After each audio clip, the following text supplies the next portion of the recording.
Hello friends, welcome to Beginners Point channel. Today we start current affairs of 27 April to 4 May. Okay. First is from China. A strong tornado hits China's Guangzhou, killing 5, injuring 33. 5 people were killed and 33 injured. Other injured in a strong tornado that hits Guangzhou, the capital city of South China's Guangdong province on Saturday afternoon, local authorities said. The tornado hits John Goldthon town, वहाँ की कोई city होगी ये दोनों, ग्वांगटोंग और ये सब town in the cities Bayuan district at approximately 3 बजे दोपहर में, while the weather station in Liangtan village roughly 2.8 kilometers from the tornado's point of occurrence registered a maximum wind gust of 20.6 meters per second. Okay. Global leaders gather in Riyadh for World Economic Forum Summit. Final preparations took place at the Ritz-Carlton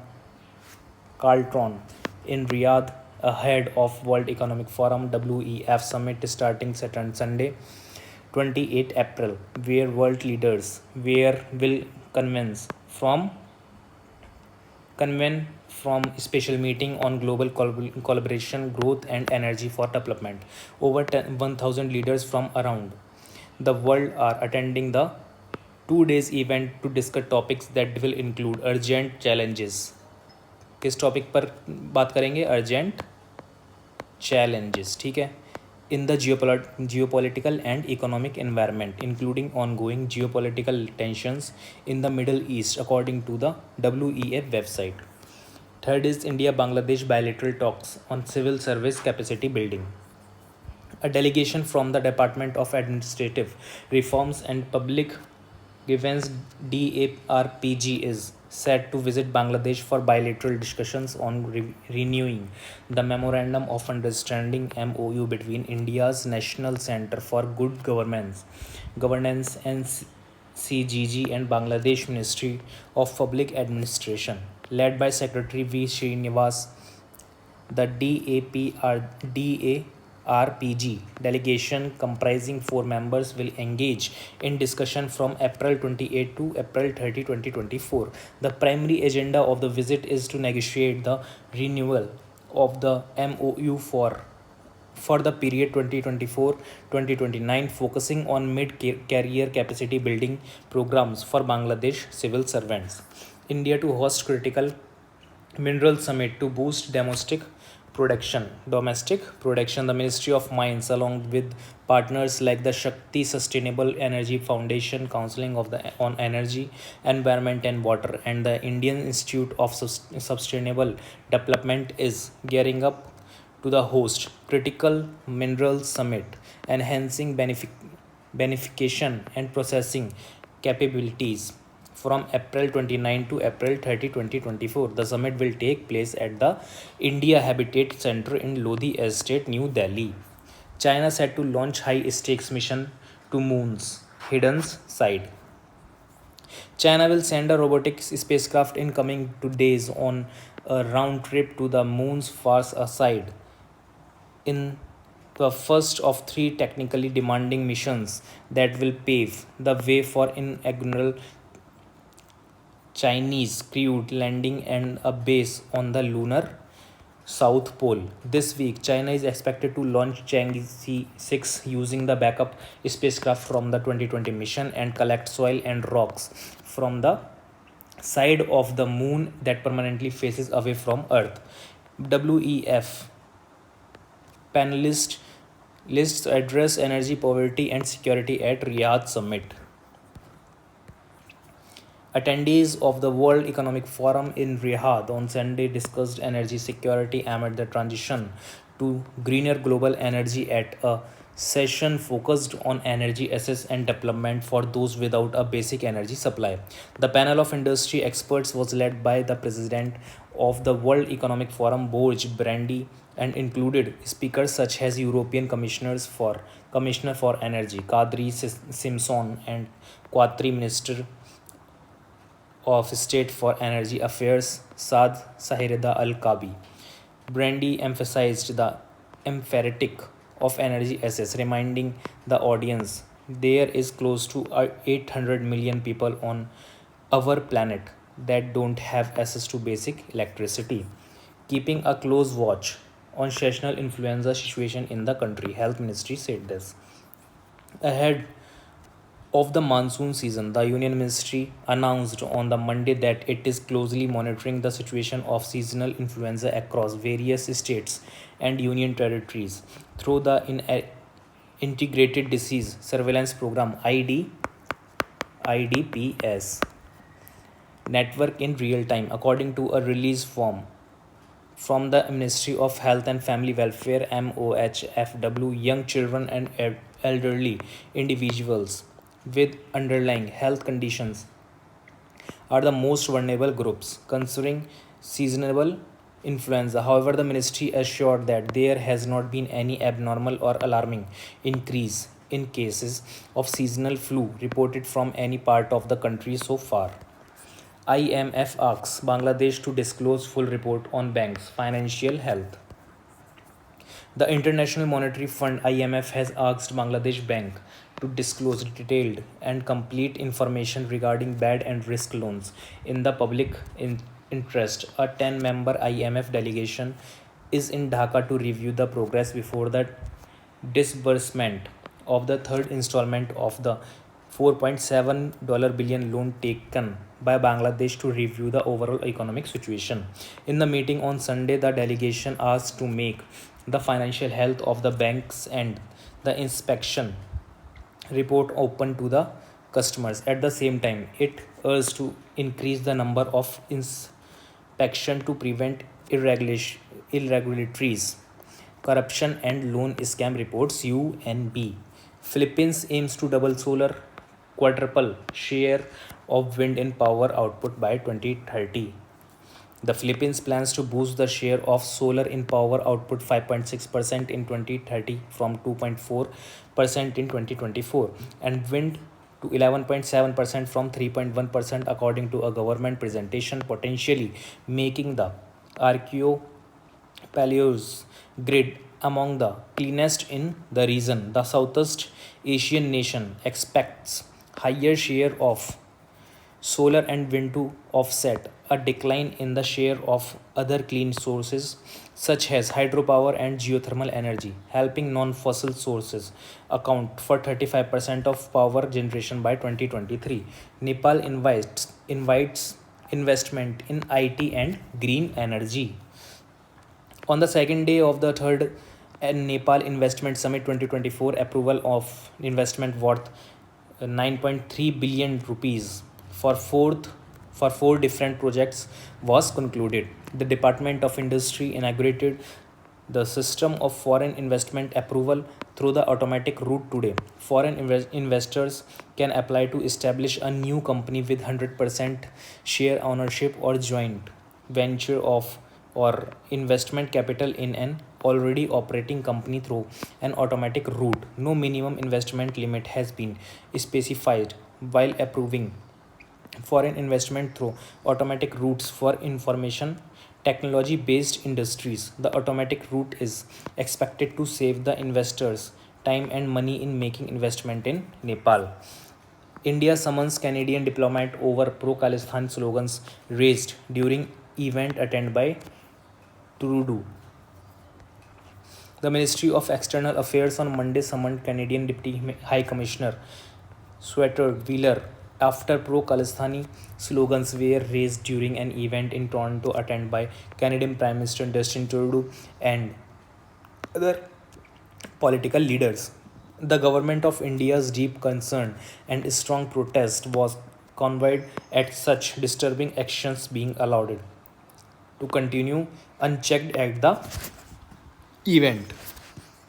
This illustrates once again the political space that has been given in Canada to separatism, extremism, and violence, the MEA said in an official statement.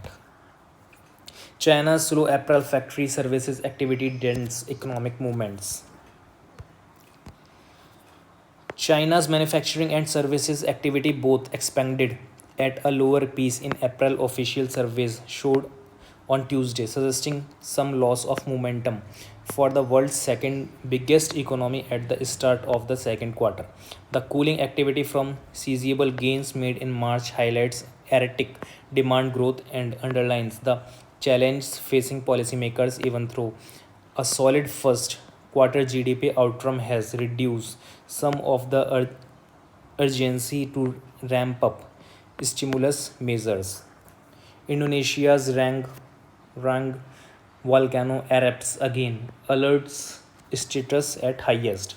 Indonesia's Rang volcano of the island of Sulawesi erupted on Tuesday, sweeping ash and lava after an eruption earlier this month led to hundreds of evacuations and airport closures. The country's Center for Volcanology and Geological Hazard Mitigation raised the alert level to the highest following the morning eruption, urging residents not to get near the volcano, according to its website. Growth in Asia Pacific expect to slow in 2024. Economic growth in the Asia Pacific region is better than previously projected, but is expected to slow from 5% in 2023 to 4.5% in 2024, according to IMF Regional Economic Outlook for Asia Pacific. In the Outlook report, the International Monetary Fund said the region remains inherently dynamic and accounts for about 60% for global growth. The Asia Pacific region is marked by both resilient growth and rapid disinflation. NHPC partners with Norwegian firm to implement floating solar energy technology in India. NHPC Limited, the largest organization for hydropower development in India, has signed a memorandum of understanding that means MOU with Miss Ocean Sun, a Norwegian company operating as technology provider to the floating solar industry. As per the MOU, NHPC and Ocean Sun will explore key areas of cooperation for demonstration of Ocean Sun's floating solar energy technology based on photovoltaic panels. The panels would be mounted on hydroelastic membranes at relevant sites to be identified by NHPC. Admiral Dinesh K. Tripathi takes charge as new Navy Chief.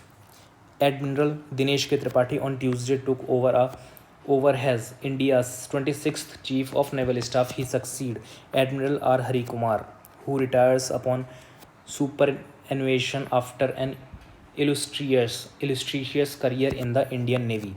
Admiral Dinesh K. Tripathi is an alumnus of Sainik School Rewa and National Defence Academy, Thada, Khawasala. He was commissioned on July 1985 into the executive branch of the Indian Navy.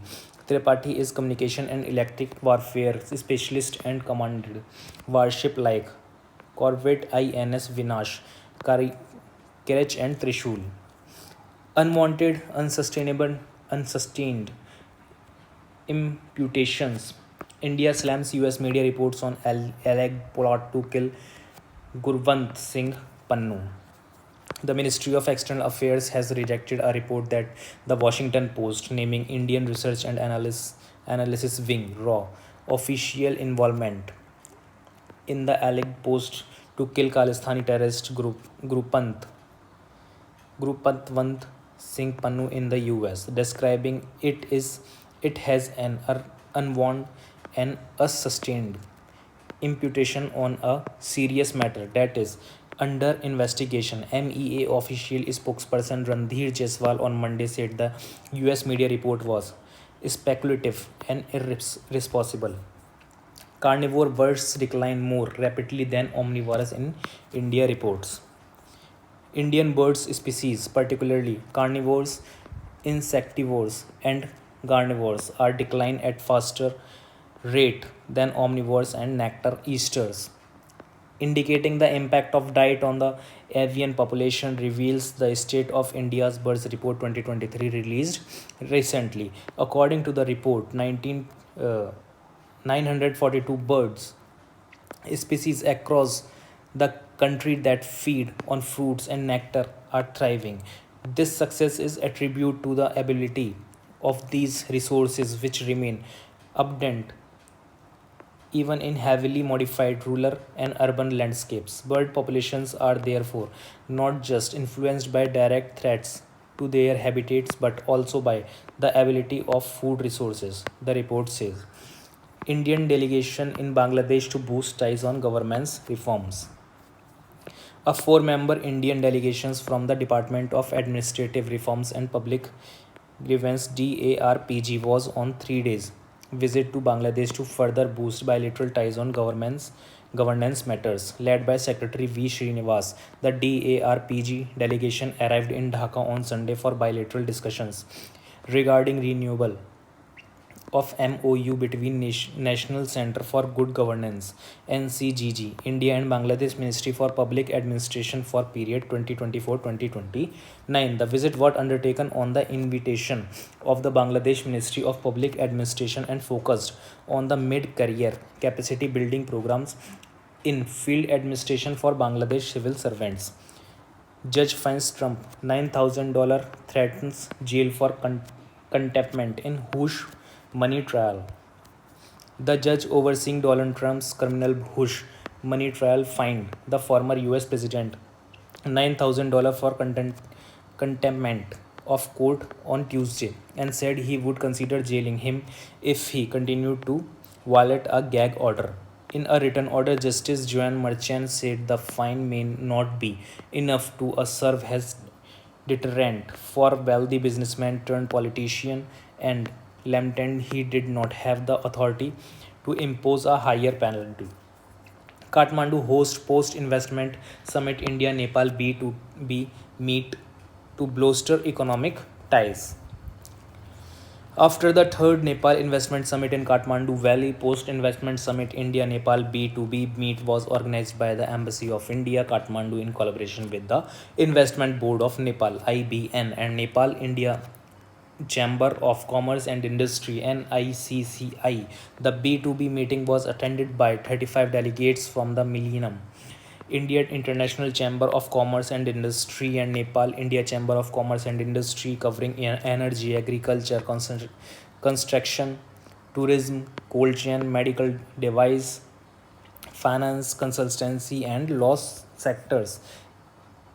ECI rescheduled polling date of Jammu and Kashmir's Anantnag Rajouri seat to May 25. The Election Commissions of India (ECI) has announced a rescheduling of the polling date for Anantnag Rajouri parliamentary seat in Jammu and Kashmir from 7 May to May 25, 2024. The decision follows careful consideration of a report from the Union Territory Administration and an assessment of the ground situation.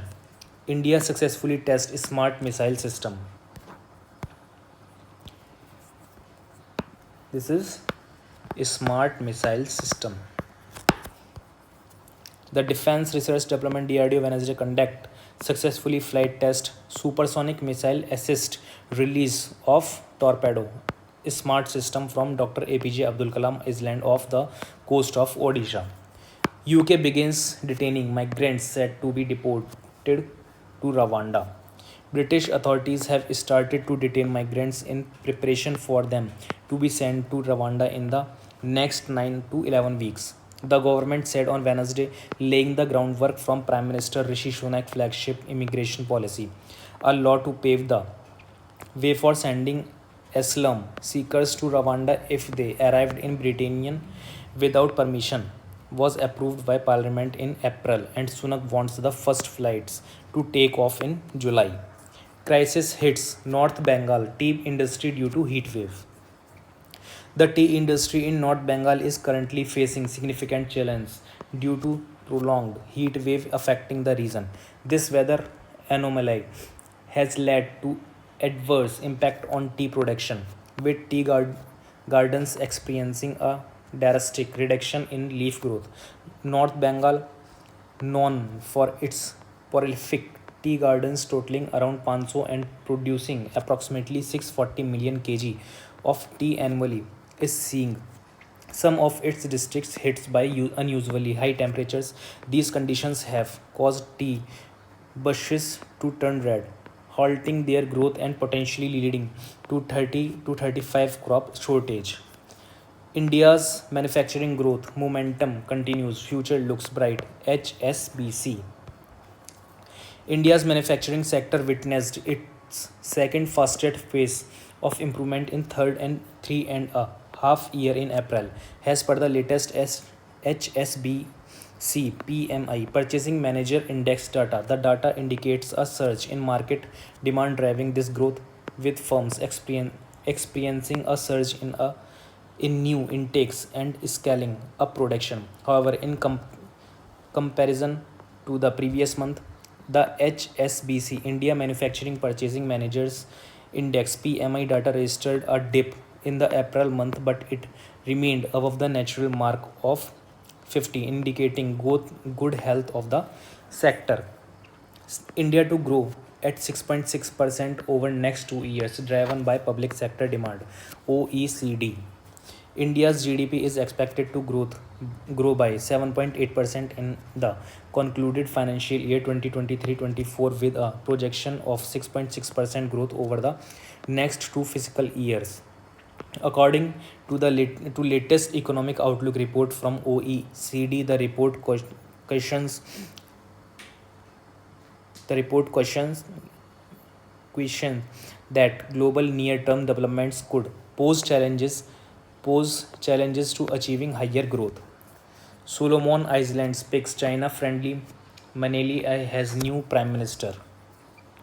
Solomon Islands lawmakers selected Jeremiah Manili as their new prime minister on Thursday, elevating the former foreign ministry who has pledged to continue to the Pacific Island nation's international policy that drew it closer to China.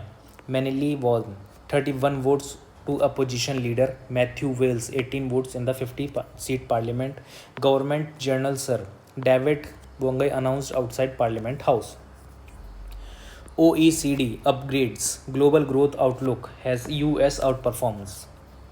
The global economy is growing faster than expected only a few months ago thanks to resilient US activity, while inflation is converging more quickly than expected with central banks targets. The OECD said on Thursday, upgrading its outlook. The global economy would maintain the 3.1% growth rate seen last year and pick up marginally to 3.2% next year. The Organization for Economic Cooperation and Development said, upgrading forecast dating from February to February for growth of 2.9% this year and 3.8% in 2025. RBI says 97.76% of rupees 200 currency notes returned to banking system. The Reserve Bank of India RBI has issued an update regarding the withdrawal of rupees 2000 denomination banknotes from circulation. According to the RBI press release, the total value of 2000 banknotes in circulation, which was 3.56 lakh crores as May 19, 2023, has significantly decreased to rupees 7961 crore by April 30, 2024. This indicates that 97.76% of the rupees 2000 banknotes in circulation has of 19 May 2023 have been returned. The withdrawal process was initially announced through a press release dated May 19, 2023, and the RBI periodically updates the status of this process. India and New Zealand hold 11 Joint Trade Committee meeting to strengthen trade relations. India and New Zealand concluded the 11th Joint Trade Committee JTC meeting in New Zealand on Thursday, led by Commerce Secretary Sunil Bartwal. The Indian delegation engaged in fruitful discussions with key stakeholders, including New Zealand's Minister for Trade, Todd Amclay, and Acting Chief Executive Brooke Barrington. Fresh show's arrest on US college campuses has police flattened camp at UCLA. Police forcibly removed scores of defiant pro-Palestinian protesters at several colleges on Thursday, including taking down an encampment at UCLA in a jarring scene that underscored the heightened chaos that has erupted at universities this week. In the pre-dawn hours, helmeted police stormed a tent city set up at the University of California in Los Angeles, using flashbangs and routes geared to push through lines to protesters who linked arms in a futile attempt to halt their advance. Pakistan harbors most dubious track record. India at UN General Assembly. In an indirect reference to Pakistan, India's permanent representative to the UN, Ruchira Kamboj, on the Thursday criticized Islamabad at United Nations, saying that it harbors a most dubious track record.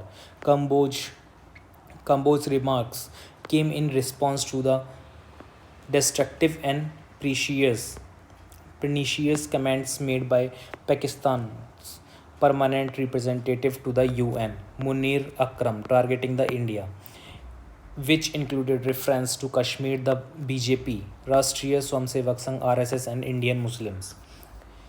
India slams Canada for giving political space to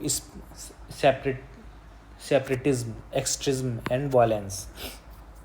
India has rejected Canadian Prime Minister Justin Trudeau's recent remarks regarding the killing of Khalistan separatist Hardeep Singh Nijjar, stating that they highlighted a worrying tolerance for separations and violence within Canada. The direction came during a media briefing in New Delhi on Thursday by EMEA spokesperson Randhir Jaiswal, who emphasized that such comments not only strain India-Canada relations but also foster an environment conducive to violence and criminal activities in Canada, posing risk to its citizens. India, Netherlands hold Foreign Office consultations agree to further strengthen bilateral ties.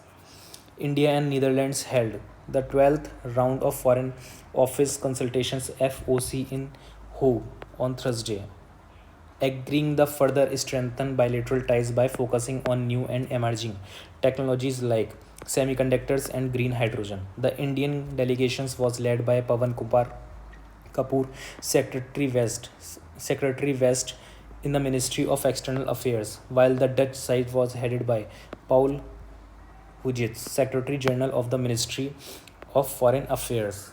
China launched historic mission to retrieve samples from the far side of the moon. China on Friday launched an uncrewed spacecraft on a nearly 2 months mission to retrieve rocks and soil from the far side of the moon, the first country to make such an ambitious attempt.